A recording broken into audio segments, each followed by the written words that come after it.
สบายดีกินตำข้าวปุ้นเด้อกินตำข้าวปุ้นนำกันเด้อกินตำข้าวปุ้นกับเชฟหมูผักอันนะยอดอ่อนของอะโวคาโดเคยกินบ่กับป่นกับแจ่วก็ได้มันจะมีรสชาติออกจากขมนิดนึงขมอ่อนๆ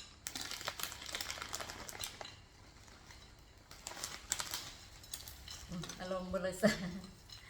ลงมาเลยนะกินกันเด้อ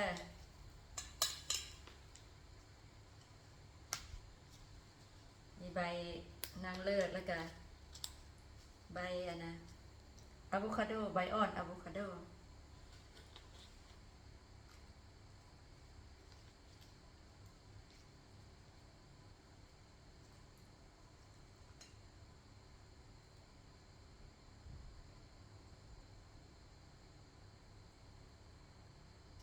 คำใหญ่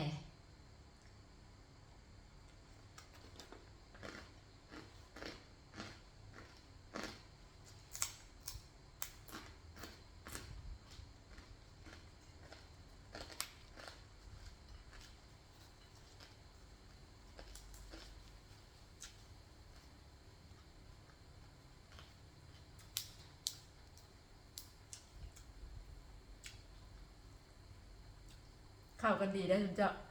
ผู้ใดบ่เคยกินลองมึงเด้อใบอ่อนอะโวคาโดมันจะเป็นรสชาติอันขมอ่อนๆแซ่บแซ่บนะ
ผู้ใด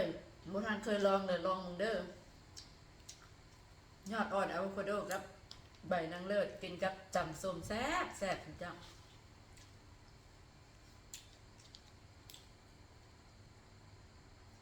กับเก็บหมูแซ่บหลาย